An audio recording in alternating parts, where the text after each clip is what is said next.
kandi uzahoraho ineza yawe ni ibihe byose mpora ntangazwa n'imbabazi zawe nanje nzibera mu kubaho kwawe unezeza imitima uhanagura amarira unezeza imitima uhanagura amarira rugamba rugeze mu mahina warugwanya uruhereye mu misi iminwa y'abadutwenaga warayicecekesheje uravuga nanje nawe ijambo kuko byemewe na nyir'ijambo nanje nawe ijambo.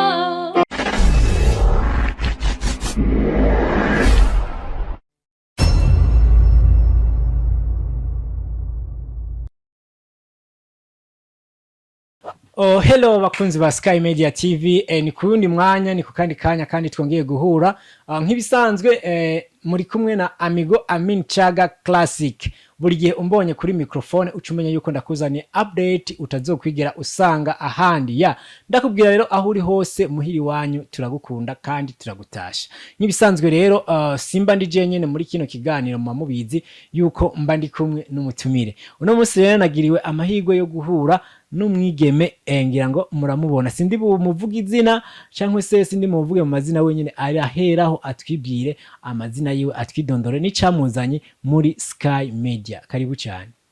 Urakoze. Ku mazina turi kumwe nande? Mazina ni Twatangimana Adeline. Adeline. Adeline kuba ariko barabona ubunyene Adeline ni muntu ki niki? Adeline icambere ndi umunyeshure kigira kabiri ndi muririmbyi wa gospel. Wow, turi kumwe n'umuririmbyi wa gospel, umuririmbyi w'indirimbo zo guhimbaza no gutazira Imana suko ga Adeline. Ndabona mwaje muduteye na piano. Kubera iki piano ngaha mu kiganiro? Kubera nayo ndagerageza. Usanzwe uvuza piano. Inje yambwiye ati mumpigira ikibanza kinini nza guterekamwe piano suko wambwiye. Ariko baradukurikirana washaka kumva nkumbure ngo Adeline kunu yikora mu gahogo urashobora kubacishirizaho gato? Nta kibazo. Wahozeho kandi uzahoraho ineza yawe ni ibihe byose mpora ntangazwa n'imbabazi zawe nanje nzibera mu kubaho kwawe unezeza imitima uhanagura amarira unezeza imitima uhanagura amarira. Guys, urazi yuko nari ntanguye gutwago. Mbe hajya Adeline, urugendo rwawe rwo kutangura kuririmba rwatanguye ryari? Natanguye kuririmba kubikunda nkiri umwana muto mfite imyaka 7-6 nkuko. Nari muri Sunday school mu nyuma ndaduga nja mu banyeshure hamangiraho nja muri kwaya yitwa Jire kwaya. Urugendo nago rwawe rwa career solo ndavuga utariko uraririmba muri chorale rwatanguye gute? Natanguriye muri chorale. Utariko uraririmba muri chorale utanguye kuririmba ku giti ciwawe career solo yiwawe? Nka 2020. Imyaka 3 uri muri career solo uri kuraririmba ku gatwe kiwawe utari muri chorale. Yego. Kuri uno mwanya ufise indirimbo zingana gute? kuri uyu mwanya mfise indirimbo zibiri gusa mu minsi itari myinshi harasohoka izindi ndirimbo woba adishaka kuzibona hariho iyiri kuri Medi and Adeline iyo ni channel ya mbere ya YouTube iyindi yo ari nayo ndiko ndakorera kubu ni Adeline official music. Ni kuvuga hari ziri kuri Medi and Adeline n'iziri kuri Adeline official. Iyo turumva Medi and Adeline kubera iki Medi and Adeline? Kubera turi babiri bavukana ariko ku mpamvu zitandukanye ntibyabaye ngombwa cyangwa se ntibyashobotse ko dushobora kubandanya nariyo mpamvu naciye n'indi page ariyo Adeline official music. Mbega Adeline aha imuyinga byahora bikorohera gukora umuziki uri ngahe imuyinga? Nizihe ntambamye wahora guhura nazo? Icambere ngahe imuyinga vraiment sinzi ko no bivuga gusa nyene umenga ibintu bya gospel biri hasi.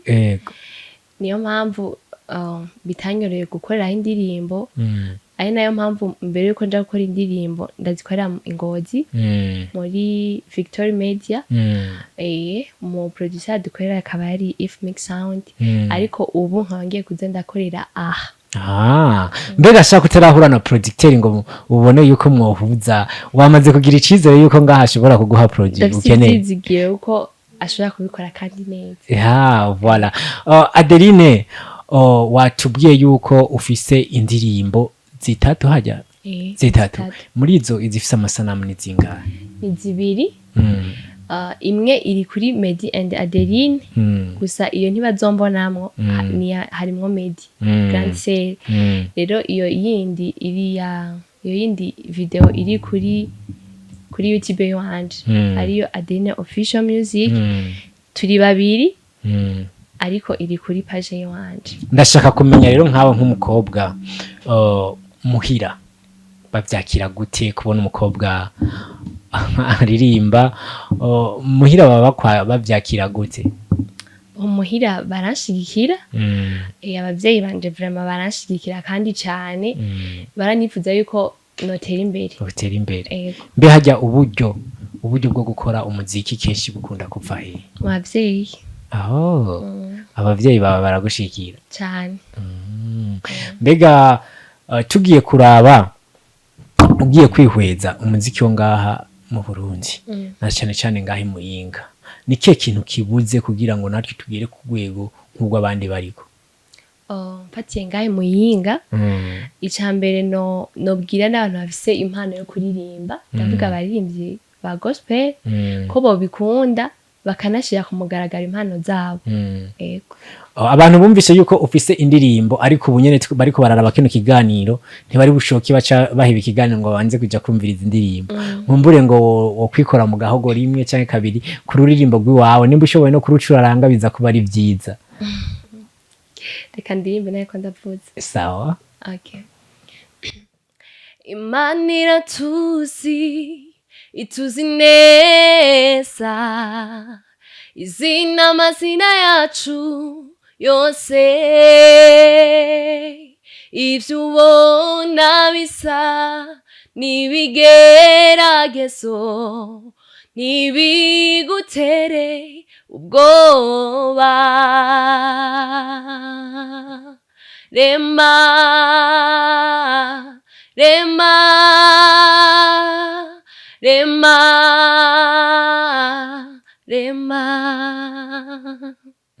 iyo indirimbo muririmbye yitwa gute? Yitwa Rema. Adeline watubwiye igihe watanguriye naho ugeze ubu mu myaka 5 twitege Adeline ameze gute? Nzoba ndi umuririmbyi akomeye cyane. Uriko uraraba mu baririmbyi baririmba indirimbo zo guhimbaza Imana nuhe muririmbyi akwenspire? Dorcas na Vestine. Kubera iki Dorcas na Vestine?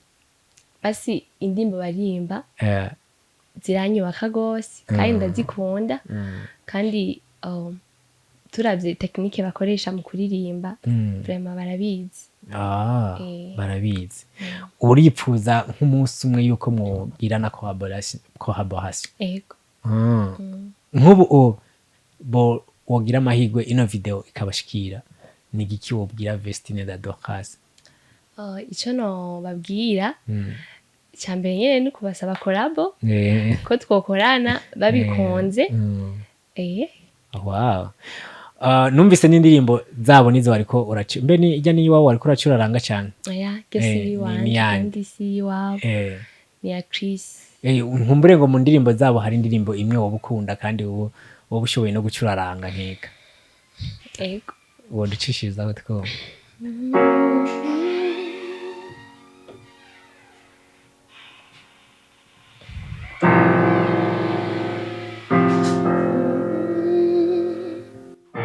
rugamba rugeze mu mahina warugwanya uruhereye mu misi iminwa y'abadutwenaga warayicecekesheje uravuga nanje nawe ijambo kuko byemewe na nyir'ijambo nanje nawe ijambo kuko byemewe na nyir'ijambo. Byagutwaye igihe kingana gute kugira umenye gucuraranga piano no kuririmba? Kuvuza piano uri kurari kuko sinzi simenyera ibintu byo kuvuza hariho kuvuza no kuvuza uri kuraririmba. Natangwe kwiga piano. Ego. Natangwe kwiga piano nayo nayize gute? Umunsi wa mbere bazana piano nkibona muhira. Basi umutima wanje waranyankiye numva umenga nokora ko gusa kuri clavier nubwo atavyonze nakora ko gusa bisanzwe nyene nkumva nduhotse nataka kuvuza utubuto tubiri twonyene gusa nyene ndatuvugije nkumva biranyubatse. Umuntu yabimfashijemwo ni If Mix Sound producer akorera Ngozi. Mushimire If Mix Sound. Ndamushimiye cyane hari yubahwe ndamwubaha. If Mix Sound urumva yuko wakoze ibintu byiza cyane. Aranyereka inote zitatu nazize isome nimwe n'igice kubera ko piano yari hafi yanje muhira numva nyene namanda yikoze ko kenshi nk'exercise kuvuza bya bindi banyereka hama ndabimenya rero ibisigaye cyane ndigira kuri telefone ya mama ndabira kuri YouTube nyene haragira aho nshobora kuvuza uririmbo gose. Wow. Hari abandi bana hari abandi bari mu runganwe rwawe n'abagusumba bafise impano ariko izo mpano umengo zarababoshe zababoheye ahantu ntibaraca ikiziriko ngo nabo baje muri game wewe wobabwira iki? Ntibicare ntibashiye kumugaragara impano zabo nyambara ubufasha bakeneye. Imitima y'abantu iratandukanye hamwe unashobora kubona ati uyu mwana kameze uko canke afise impano iyi kandi nta muntu afise amuduza hejuru akavuga ati reka ndamufashe ashobore kwevuriwa. Uyu munsi wavuze yuko uburyo ukoresha buva mu bavyeyi hamwe hogira nk'undi muntu akubonye ngaha canke kuzokubona n'ahandi haba mu ndirimbo zawe maze akipfuza ko mukorana vyogenda gute? Nta kibazo. Uri tayari? Nta kibazo. Sawa rero nigiki waje ngaha wiyumvira ko ndi bukubaze nkumbure ngo ntashoboye kukubaza? Sase wabimbajije. Mu Burundi mbwira abaririmbyi batanu baririmba gospel. Batanu baba badashika. Ndazi Alvera Muhimbare. Ndazi na David. Hariho nundi muririmbyi nkunda cyane yitwa Francis Destin. Batatu. Hariho barahetse. Uri bagiye? We nturimo? Nanje. Wa kane. Na mwene wayo. Na mukuru wanje. Sawa. Gira rero akajambo kanyuma ubwiye abari ko baradukurikirana kuri kino kiganiro. Cyambere ndabashimiye nuko bogira subscribe, like and share. Bibuke no guca kuri page yawe na. Ego. Mbe hajyana nigeze kubaza urakoresha Facebook? Kuri Facebook witwa gute? Amazina yanje Hatangimana Adeline. Hatangimana Adeline. Ni page cyangwa ni konti? Ni page. Okay, rero bakunzi ba Sky Media TV, ni igiki ntakoze, ni igiki ntavuze? Ico ntavuze gishiye muri commentaire kugira ngo ubutanzo cindamuhamagara Adeline aze acishure. Nk'ibisanzwe rero mwari kumwe nanje Amigo Amin Chaga the Classic. Behind camera, ku kamera ya mbere ni ya kabiri hariho umuntu yitwa Mamatu. Murumva ivyo bintu yakoze ko ari ibintu bidashobora abantu benshi gufatira rimwe kamera zibiri. Ari we yatumye no mashusho ukuntu ngaragara n'ukuntu usa n'ukuntu asa neza n'ubuhinga afashwemo ari Mama Blue yashoboye kubikurikirana n'amajwi. Mwakoze rero sana, mwariko muradukurikira hano kuri Sky Media TV. Naho ubutaha, bye bye, ciao ciao.